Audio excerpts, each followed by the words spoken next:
Hello and welcome back to the Macca's Talk Hockey podcast where me and my brother and our good friend Dan talk about English ice hockey, specifically the NIHL. It is late on a Monday morning. I've just finished work. We've come straight Monday back. morning. Monday evening, exactly. It's been a long day. Just finished work and we're filming an episode straight away. Yeah, it's been a really good weekend of hockey. The league just keeps on producing. Again, all four of us are happy. It's been a great weekend for all four of us Three of us. again. All three of us. Oh my goodness. I think it's because we all got 4 point weekends. Happy days, but we'll get into that in a little bit. But yeah, anything else to add, lads, before we get into the little news? Colorado Avalanche are unreal. Gosh. We're not talking about NHL today.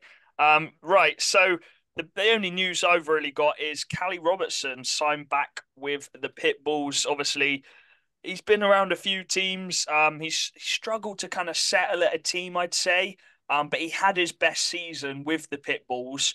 And obviously with new coaching, a bit of new fresh faces to the team, he's made the return back to Bristol. And Dan, I think that's probably a good little move for him. He's probably guaranteed top 6 minutes. He was playing with Bricknell and Dunbar this weekend, which isn't a bad duo to play with. And Hull made a couple changes, didn't they? I think it's a pretty good move for him, and hopefully, I just hope he can settle. Yeah, I mean, like you said, he struggled to settle in teams, and if he wants to revive his career, then why not go to the team where you had your best playing career in the National League, and obviously he went up to Solway on Sunday, got his first goal. So that's good that he's got it early on in his second game for him. Or for second game, is it Second second game, yeah. game? Yeah, so second game for them, which is good for him and confidence wise. And then also you've got the Barry news as well. Barry's obviously signed for the Oh, Paisley sorry, yeah. Pirates. Obviously they decided mutually that he was gonna leave because of family matters and sort of being home with his wife and kid. And so it's sort of fair play to him. And I guess Bristol sort of just need to move on from that now and just bring Callie in and hopefully try and sort of just create that top six and make it a hard top six to play against, really. Yeah, because obviously Harewood was away this weekend. He didn't play. He was with Cardiff in the triple header in Scotland. And without Harewood, they need another bit of firepower. And Callie Robertson has proven that he can do that when he's been given a top role. And yeah, as you said, he had his best season at Bristol, his best goal scoring season at Bristol as well. And I'm sure he's still buddies with quite a lot of the players. A big rest of the season for him. And we'll get on to the first game of the weekend. I don't think we've got an interview this week. It's been quite a busy. Quite a busy week. So it is the Pitbulls and the Wildcats, and we were both at that one, Charlie, actually, on the Friday night. And I was very impressed with how Swindon played. I thought we played a good road game. We've tripped against Bristol in previous seasons, but I never really felt like we were going to trip this one. And I know the score was quite close, but we dominated the game on large parts. Yes, Bristol had their chances, but I was really happy with how we played. And Tommy Napier had a really good game. I think we had 44 shots on the night, and he made 41 saves. But that goal from Logan was a big one, wasn't it, in the third? Yeah, we played a good all round game. We're a defense first team this year, and some will say it's not the most attractive style of hockey. But it gets you results. And against a team like Bristol, where the one thing you kind of don't want to give, I'd say, bottom end teams is momentum. And we didn't do that in that game. I didn't think Bristol were bad. They were missing quite a few players. Well, two big players in Harewood, but that's like a 50-50 this year, really. And then obviously Reece Smetham, which would have made a big difference on the second line, both of them two players. But yeah, they battled hard. I thought defensively, Bristol had taken a big step up since last season and pre-season when I watched them. Butler looks back to his best. But Swindon played really well. Really impressed by Ryan Wells as every week we are. I thought he had a good game, and the nice thing for Swindon, which I think kind of won it for us, was each line scored a goal. In our top three lines. And when you get one goal from each line every night, you're in a good position with your depth. So yeah, it was quite a comfortable game. Obviously, Britnell had to get his goal against us. He's It a was a forward player. snipe, to be fair. It's just one of them ones where he just winds up for a slap shot and puts it in. But we really, I think, reacted well to the goal going in. We didn't give them really any more grade A's. And then Rennie Ma just went straight back to the form he was before he got called up to GB. And I think he had like a 9.7 save percentage that game. He's been lights out. And I think that adds to the comfortability of the team is when you know I think we've got the best goalie in the league right now in our net. He's got a 9.3 save percentage this year. It's unmatched. Like he's Yeah. unbelievable, and he averages less than 2 goals a game. So yeah, very good performance from Swindon. It was nice to watch the boys live, and it was good to see Cage Malas. Yeah, Cage Mallet. We'll get on to him for our second game. I'm sure Dan is going to have something to say about the goalie department because flipping at this weekend, a certain Basingstoke goalie put on a show. But no, Rennie has had a really good season, and it helps with the defence he's got in front of him. But he's still got to make those saves, and he's been really good. On to the Saturday then, the Leeds Knights. Again, another big home performance against the Phantoms. The Phantoms really struggling at the moment. They did have their players back, but they're really struggling to win on the road. It was a 2-1 game going into the third period, Dan, and four unanswered goals. And Ollie Endicott is having a fantastic season. 2 goals and 2 assists. He is currently on 22 points in 17 games. And you'd say his role is a grinding role, that third line, just forechecking, but he's chipping in with points now. He's chipping in with big goals, and yeah, he's definitely been one of the standouts for them this season. Yeah, I mean, this is the thing with this Leeds team. Obviously, they've been struggling with injuries the past few weeks, but one thing that they've always going to have is that heart. And if you're playing this Leeds team and you give them any sort of chance to get into a game or get a bit of momentum into a game, you've got players like Innes Gallagher, you've got Finn Braden in there, obviously Ollie Endicott that we just spoke about. These guys are just full of energy, and if they can get any chance to just take the game, they will. And when you've got Ollie Endicott just firing at the rate that he is at the minute, he's playing with so much confidence right now, and he's just playing at his best, and that's such a big help for Leeds in this time when they need these guys to step up. And Yeah. obviously, Ollie's understood that, and he's taken that role, and he's just taking it and just taking it game by game, which is good for him. Yeah, the point scorers they needing to step up. Sorry, it was 3 assists, 2 goals, so a 5 point night for Ollie. And yeah, again a tough road one for the Phantoms. They're really struggling to get an away win at the moment, and a win in general as well. They're going through that little bit of a slump, but they'll be hoping they can kind of bounce back next weekend. And then Dan, I am going to come back to you, and I'll talk a bit as well. Sorry, Charlie, we'll come to you in a minute. But the Basingstoke Sheffield game. And it wasn't a thrilling game. But as a Swindon fan, I was hoping that the Sheffield kind of run would be stopped by the Bison boys because Sheffield going into this 8 wins in a row, scoring for fun. But the Bison pull off a 1-0 shutout victory. Zach Milton with the only goal. Max Wright, the man of the weekend, I think. A 36 save shutout. One of them was a ridiculous save. I still don't know if he did touch it, but if he did, it's probably the save of the season. An empty net for Lauren Marr, and he might have tipped it off the glove onto the post, which was so good. But he just looked so comfortable. And Dan, we can't talk too much on it, but just talk us a little bit through how I don't want to say they remind me of Swindon because you are your own team, but it's defence first, isn't it, with the Bison? And they know they've got a solid goalie, probably the best goalie in the league. I know Rennie's having a really good season, but Max Wright, he's got a better team in front of him than last season, and the defence is stepping up this season as well. Yeah, I mean, I said it when Jeff came in, obviously coaching in the youth sports, he's going to come in with that mindset of having that defensive style of hockey. And you can see now that we're training obviously 3 times a week that he's really starting to implement that. The forwards are coming back on the back check and they're all defending as a group and they're all going up the ice as a group. And I think that's just so big for the team that every player involved is getting involved in the defensive work because you can't just defend as two D men. You need to have the forwards to step in as well. And like you said, when you've got Max Wright, we were saying on the night, he's having one of those games where if he sees the puck, he's going to save it. So all the demon have to do is just keep him wide and just keep shots that are going to be in his sight, and it's fine. And yeah, when you've got Max Wright like that, see Max Wright gave us a chance and we took it, and it was a big goal from Milton in the second period. And the fact that we were able to hold it from then till the end of the game with Yeah. obviously not conceding a goal was really big for the team and really big for the confidence as well. Also, quickly to mention, 5-on-3 for 2 minutes Sheffield had, Oh yeah, and big that was a kill. big kill Our from the PK was Bison. good all weekend. Yeah, PK's been strong for the Bison, picking it up. And yeah, just a bit disappointed in Sheffield. I haven't watched them apart from their games against Swindon live, and yeah, just it's been one of those weekends for them. They haven't been able to hit the back of the net, and credit to the Bison though, that was their fourth in a row, and we'll get to the Sunday in a bit. The MK Lightning needed to bounce back at home. This was a big, big cup game for them.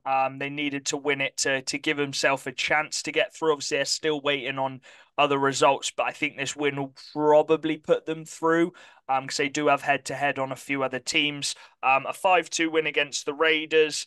Again, it's happened again. It was 1-0. Raiders make it 1-1, and 10 seconds later, the Lightning score. It just keeps happening. But a big game for Jokinen, who got a 3-point night, 2 goals, and an assist. Oh, pardon me. And an assist. It's the Pepsi Max there. Just burped on live recording. So yeah, tough one for the Raiders, but you'd expect the Lightning to bounce back on that one. And then Charlie, a thrilling game in Solway. Solway Sharks against the Bristol Pitbulls. A long old trip for Bristol, considering it was just a 1 game weekend up in Dumfries. And they did well because they were 4-3 up with just over 20 seconds left. Boysa then scores to make it 4-4, and it had to be Dunbar, didn't it? It just had to be Dunbar to score the winning goal in overtime against his former team. And it's this playoff battle is it's points are so valuable, aren't they? Some would say John Dunbar, he raised the bar. He did raise the bar. I bet that was quite sweet for Caddy Robertson and Dunbar. Obviously former Solway players, former line mates last year. And they're battling with their old team to make playoffs. It must feel like quite a similar position for them. It's like they're in a very similar boat. But yeah, there's positives and negatives for both teams. Me and Dan had a bit of a laugh listening to Martin Grubb's interview. He wasn't a happy chappy after the game. He called out the whole squad and kind of said not good enough. And I think that's a positive for Solway is their standards are really high. But I just wanted to give a massive shout out to Harry Thomas. Yeah. It was his first game of the season. Nappy didn't travel, and yeah, he won it. And like credit where credit's due, he played a very good game by the looks of it. Conceded 4 goals, same as Jordan Marr in the other net, but he didn't let one in overtime. And I think that's a huge win for Bristol, a team which were in a bit of a rut. They weren't quite finding results. They lost to Basingstoke by 1 goal, and they needed points because Basingstoke, as we know, are climbing up the table. Solway were close to catching them, and so them 2 points are really big. And they were missing a couple players, and Batch wasn't there either. yeah, Batch wasn't there, captain not there, and so yeah, I think I don't know. It's a weird one. Like your backup goalie gets the win. Do you start Thomas next game? Like it's a weird one. From a Solway perspective, I would say they'll be disappointed they didn't get the 2 points. Well, Martin Grubb clearly was. Um, and Martin Grubb wanted a reaction the next night, and he did get one. But yeah, big credit to Bristol.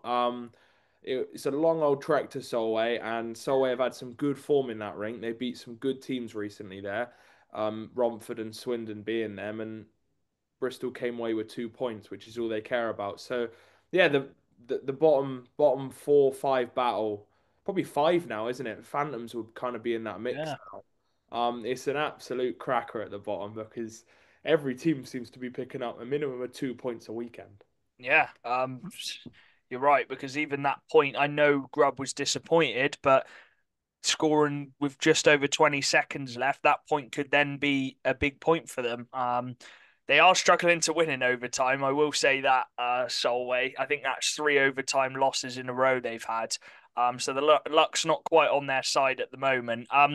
On to the final game on Saturday, which was Telford against Hull. And I tell you what, Matty Davies is certainly getting the best out of his imports. He's obviously gone with the five imports with Brock coming back, and he chose to start Brock this weekend. Svek hit the bench for the Saturday, and they went 5-0 up on the Telford Tigers, who are a very, very good home team. I think they've got for this game, they had the second best home record. And they went 5-0 up. And McLaughlin at the moment, I want to highlight him because he is playing some really good hockey. He had 35 shots on him in the night, and he saved 34 of them. He was disappointed he didn't get the shutout, but he's playing some really good hockey. Obviously, starts with your goalie. And defensively, Dan, considering Hull were called this run and gun team, I know they've signed an import D man, which is what I think they should have done from the start, but we won't go into that now. It is now coming into fruition, and their good performances are rewarding some points on the board now. Sorry, Dan. Yeah. Yeah, no, it's big for McLaughlin. Obviously, he didn't have the greatest of seasons last season. I think everyone knew that. So the fact that he's been able to come into this season and really start to pick it up. And Take that start spot. when McLaughlin's on it, like he's on it. I remember last season when they're away in Leeds, he saved the game for them. And so when McLaughlin's on it, he can be a top net at this level. And I just think, yeah, I think bringing in Brock, I think it just changes the locker room a little bit. I think obviously all the fans love Brock, obviously all the players love Brock as well. Matty loves Brock, we know that.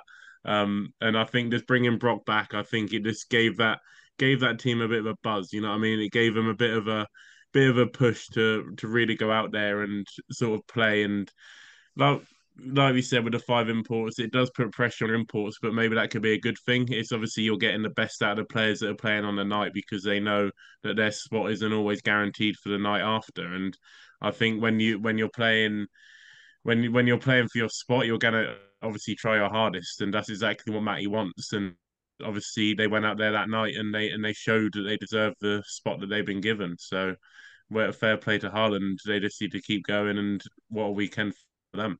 Yeah, 3-point night for Bartholomew for assist, but I will say, maybe we were a little harsh, thinking back to when they signed him, that he was all out offense. I think we're going to see a lot of defensive responsibility being put on Brock, and I think he will live up to that. Actually, having spoke to a few Hull fans as well, and yeah, it's a big one for Brock because I think Hull have enough offense. It's just his role of being able to be that main D man again and be able to shut games down, which it sounds like they did on the Sunday as well. So I yeah, like a big 5-1 win, and that is a shock result as well, I'd say, because Telford have been so good at home. What were you going Yeah, to say, I Charlie? like their line of Cornel, Stallard, and Hewitt. Class. And I think one of the things maybe Hull probably don't get quite credit for is I do think they have got more two-way forwards this year than they have done in previous years. They added here, they added Stallard, and they've added these guys, and they are two-way players who do both ends of the ice. And so I think when they are a full unit, they make a big difference in protecting the decor.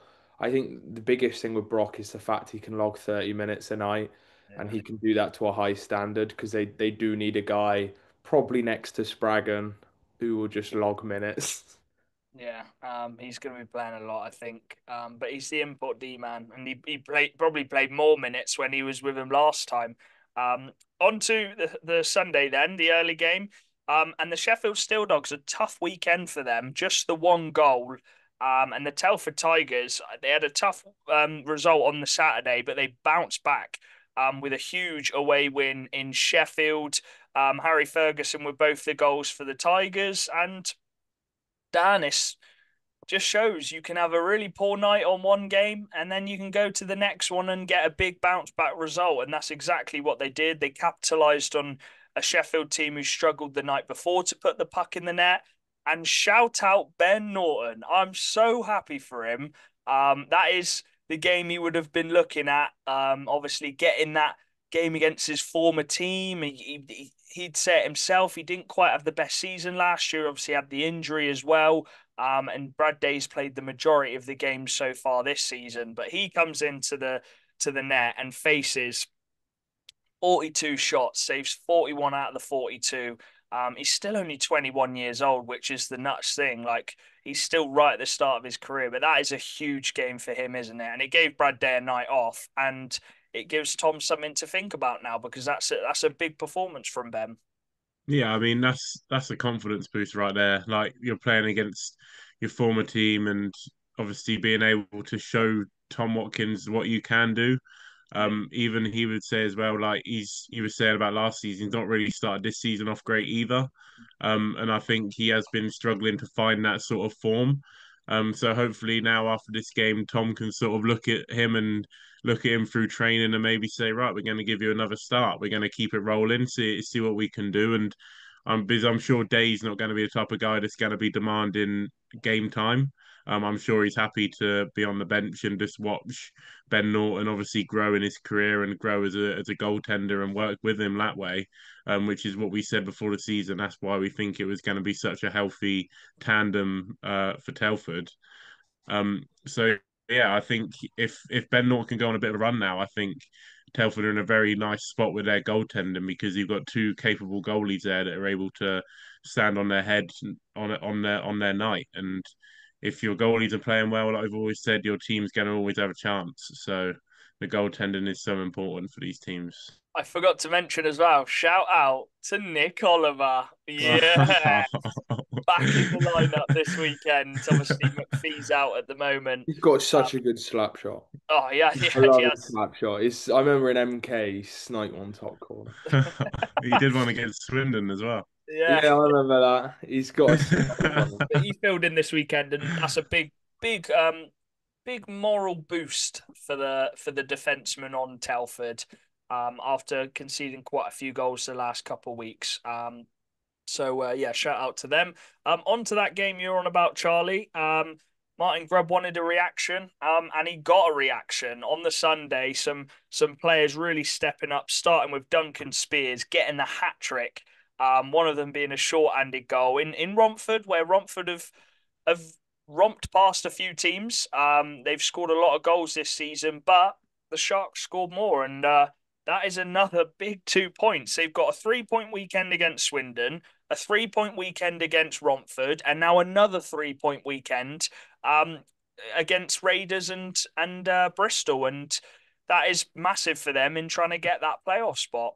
Yeah, and from watching the Martin Grubb interview, he got the reaction he wanted from a team which was very depleted. They played their backup netminder in Hepburn. I believe they're missing Beatty in that game as well. Yeah, they had four And D they were men. missing Danskin. And then they only had three lines of forwards. So it was a very beaten up, yeah, very beaten up Solway team, and they came out with 3 points. Romford started their backup, which I thought was an interesting move in a game I would say is kind of like a must-win game for them at Yeah, home to Solway when every team in the bottom end is winning. But from a Solway perspective, you got what you needed to get out of your big players that game. Duncan Spears stepping up, one of them guys. I think he's my ones to watch, and he can have them games. Hamill picked up 3 points that night. yeah. And then the imports, I think, have definitely stepped up a lot more recently. So yeah, it Bolton was a specifically, actually. pardon. Bolton specifically, he got another three assists. Yeah, yeah. He's a good offensive eye guy. He's a funny player to watch, but he's got a good eye for offense. But yeah, I think from a Solway perspective, there's not enough positives for that game. You bounce back from kind of a disappointing game at home. From a Romford perspective, it's a bit like Peterborough at the moment. It's not that great at the moment. You've got three teams, literally three teams in Basingstoke, Solway, and and Bristol breathing down your necks at times. They're not far away, and if they get 2 wins and you don't get any wins in the next 2 games, they're close. So they obviously lost their coach 2 weeks ago. Yeah, Yeah, 2 weeks ago, and they had 2 points in Solway, but now that's 6 points to Solway. No, yeah, 5 points to Solway and two yeah, points to Romford in their head-to-head battles. And so, yeah, I think Romford are going to really have to try and find that kind of mojo again, which they had at the start of the year, because, yeah, it's disappointing to lose games like that at home, especially when you're playing against a team with their backup netminder and 4D. yeah. Yeah, you're right. I agree. On to the next game though. The Seahawks against the Knights, and a bit of a change in the imports. I was a bit confused, I'll be honest. After winning 5-0, you'd think that Matty would stick with the four imports which played on the Saturday night, but no, he made the right decision. He brought Svek into the lineup, and Stallard sat this one, and the Knights were without, obviously, they've got D-Men out at the moment, still with injury. And I believe they're missing Mikovic. Mikovic wasn't playing. Yeah. So that's one of their imports. And the Knights had a great start, 2-0 up within 5 minutes. Brown obviously making an instant impact coming back into the team, a goal and assist for him. But then came the turning point, and Charlie, I know you love him, and he is so big for that team. Bobby Chamberlain, he's gone through So, injuries this so good. season, and he still just drops the gloves with Sam Cooper, who's a big boy, by the way, 6'3", Sam Cooper, and Chamberlain won that fight, gets the momentum going. The crowd, I think it was, let me just check. Yeah, 1,432 fans in the building, and you can imagine how loud that would have been. And for the rest of the game, the momentum was with Hull, and even Sam Gospel couldn't quite stop it. And it was that 40-second period, Dan, where Hull scored 2 goals and switched the game on its head, and then relied on their defensive core to get him through that final 10 minutes to close off the win. So, yeah, big weekend for Hull, and it's starting to click, isn't it? After quite a slow start. Yeah, I mean that game was a big game of momentum shifting. Yeah, Typical hockey games, the momentum can just shift like that. That's why we love it. Obviously, a hit can be thrown, a fight, anything like that can just boost a bit of momentum, and obviously that's what happened for Hull. And they're another team, like I've said about Leeds. If you give them a chance, they will take it, and they will make you pay. Same as Hull. If you can give them a chance to get a bit of life going and get a bit of momentum, they're gonna make you pay for it. And Hull are with that offense that they've got, they're going to be relentless with it. And when they know they're playing against a Leeds team, which has always been a struggle the past however many years, it feels like forever with Leeds. But when you've got a team like that in front of you and Hull get a chance in the game, they're not gonna let it go to waste. They're gonna keep going and going and going. And there's only so much Sam Gospel can do when he's obviously having to save all those shots and not have that depleted decor in front of him as well. It's tough, and Hull obviously took advantage of that, and fair play to them. yeah. I was Leeds, buzzing with it. yeah, we were quite happy, obviously, because it meant that Leeds dropped 2 points on the night, and it made our win so much bigger. I will say this though, the last few seasons, Leeds haven't had too many injuries. They haven't had many games missed by some of the top players, but this year it's really hit them, isn't it? And maybe that is the consequences of being so good and dominating so much. You're gonna get it eventually. And to be fair to them, they've still managed to push through a lot of the games with that team. But Hull, man, they're picking up some momentum and Yeah. getting those points that puts them up to sixth. And they were eighth before the weekend. So just shows how quick things can change. We'll leave your game, Dan, till last. We'll go on to the Swindon Milton Keynes game, which I was at, and I was giving updates for, because this was the one I was really looking forward to. Obviously, knowing quite a few MK fans, and I will say this, maybe I'm a bit biased. The Swindon MK games are always the best games because every one of the games is played like a playoff game. And it happened right from the start. And we'll start with the not the controversial stuff. So Josh Shaw gets smoked by Spadafor, and it was a big hit. Maybe a 2 minute you could call, but I don't think it was. It wasn't worth chucking him out for at all. Blues then responds by cross-checking him. Probably not the wisest thing to do right in front of the referee. And with Irons, we know that he likes to give penalties. Bluesy gets the 5+ game, and suddenly the game and the fans are right into this one. The Wildcats penalty kill, by the way, has been absolutely unbelievable this season. I think we're ticking at 89%, which is ridiculous. And we killed that 5 minute penalty. It was 0-0 after the first period, but as I said, playoff kind of hockey. And then the Wildcats started ticking, Charlie. And the second period has been our best period this season, hasn't it? It's where we've been able to score a lot of goals, make use of that long change, using our rink to advantage. And Bebris, who's popped up with a big few goals and a big goal for Owen Griffiths, who I think that was his second goal of the season. Yeah, second goal of the season. And I actually said to you on Friday, didn't I? I said, Owen Griffiths, one of them players where two-way, he is just so good. He does all the defensive stuff, but I'd love him to just chip in with one goal now and again. And you said this was the game on the Saturday. He loves the games against the big teams, and obviously he used to play for MK, and he got a massive goal, didn't he? But I'll let you talk about Malas because he is on a streak right now with the cage, and I don't think he's going to be taking it off. He is Yeah. playing some great hockey. Sad I don't get to witness it always in person. But no, I think Malas is one of them guys. He's in the later stage of his career, and when he gets confident, he has, in my eyes, the best IQ in this league. And I'm happy to say that he's got the pedigree to show for it. And so when he's on it and he's playing at his best, he picks out passes for fun, and I think that was probably the difference in the game from what you were saying. And MK's imports were very quiet, and Malas was the big import with Wells as well for Watkins got a big Swindon, goal. and all of Wildcats' imports turned up. And what I love about this Wildcats team from the games I've watched and from what I've heard is our top point scorer in the league is ranked 25th. Like 25th. There's 24 players above him in the league. One of them's Ollie Endicott with more points than Wildcats' highest point scorer. No disrespect to Ollie, by Not, the way. like no disrespect to Ollie, but like Ollie Endicott's got more points than any Swindon player, and he's a Yeah. Swindon junior. It's like fair play to Ollie, he's having a sit, yeah. But like we just really are this defense first. We've conceded 39 goals in 18, 19 games.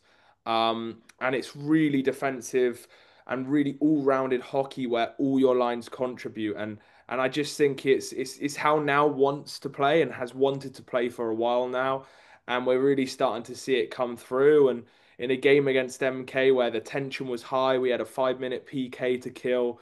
We did it, and so I'm really happy with the boys. And one thing we've been blessed with this year is we've had little injuries as well. We've had Reed out for the whole year, and we have had Billing, but that does come into play at times. And MK have had their fair share, and Leeds have definitely had their fair share so far.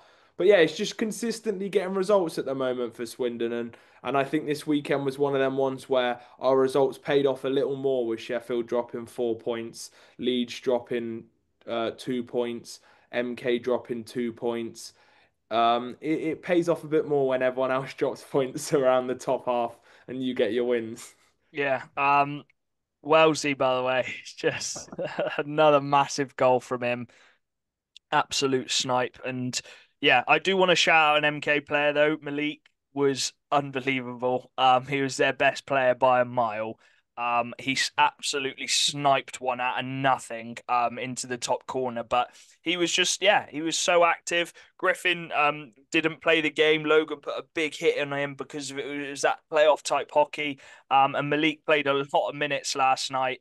So yeah, shout out to Malik. I thought he was really good. But yeah, Malazinski and Ryan Wells for me, those two stars of the show for that Sunday night, Dan, and that puts Swindon 5 points ahead. We've never been in this position before where we are top of the league and quite a few points ahead, but it's so early on in the season still. There's over half of the games still to be played, and Saturday's a big one, which we'll talk about in a second. But we'll finally end with this one, Dan.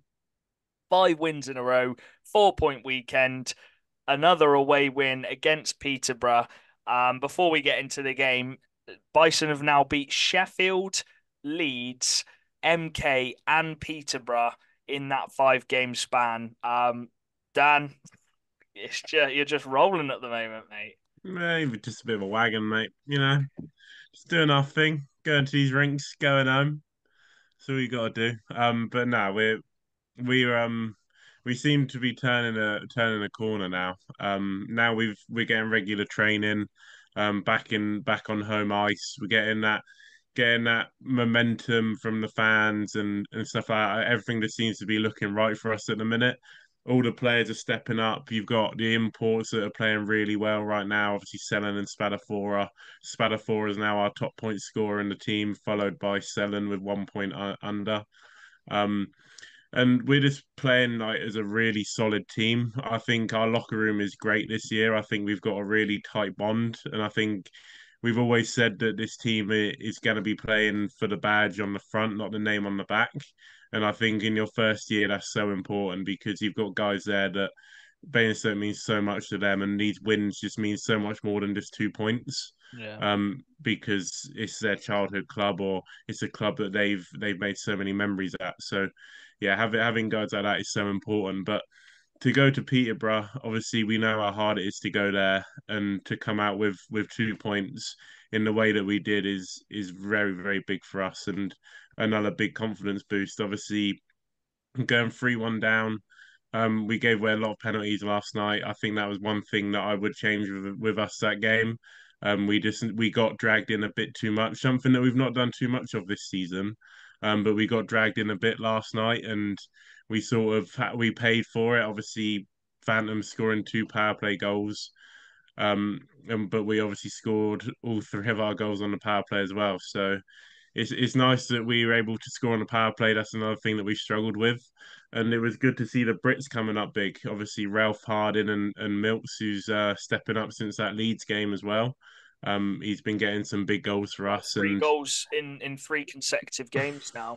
yeah, so it's good to see that Milts is starting to pick it up a little bit. I think he started the season off slow. I think he can agree with that as well. But I think it was just sort of transitioning back to the National League for him, and he's now starting to get a good connection with obviously Spadafor and Selen on that top line. But again, Max Wright, another guy. If he's on it, he's going to keep you in games. And he came up really big, obviously saving the penalty shot in the game. Huff got a penalty shot in the game, and then also got the game-winning penalty shot save as well. So, yeah, big weekend for Max Wright. Obviously getting his first pro shot out as well, which is pretty cool for him. Yeah. Tom Ralph, by the way, 5 goals. What a Um, signing! That five. guy, He underrated signing of the year, 100%. Yeah, on Saturday I didn't mention it. His stick work is so good. He's not the most physical of defensemen, but he doesn't need to be with the way that he plays and the way he gaps and uses his stick as a little poker to get the puck every time off the top guys when they're trying to do their moves. And he popped up with a big goal as well. But yeah, winning a shootout against Peterborough, who haven't lost a shootout this season as well. So that's big. But yeah, the Bison are rolling, and they've still got 4 games in hand on other teams. So yeah, they're doing really well. And Ty Cathcart, we obviously had him on the podcast last week. He said they've got really high expectations. Right. Let's look at the league table then. It's nice at the moment. Swindon 5 points clear at the top, but we know how quick things can change, especially this weekend. Swindon play Leeds in that big cup game for both teams. Sheffield obviously dropped a couple games this weekend there, on 25 points as well, having played a game more. Telford 21, MK 20, so it's really, really tight. Hull 19, and then Peterborough 18. So that whole mid pack is just so tight. Then the playoff battle. Romford are ahead by a few. They're on 16. But Bristol 13, Solway 13, and Basingstoke 12. And Basingstoke have 4/5 games in hand. So, yeah, bring on the rest of this season.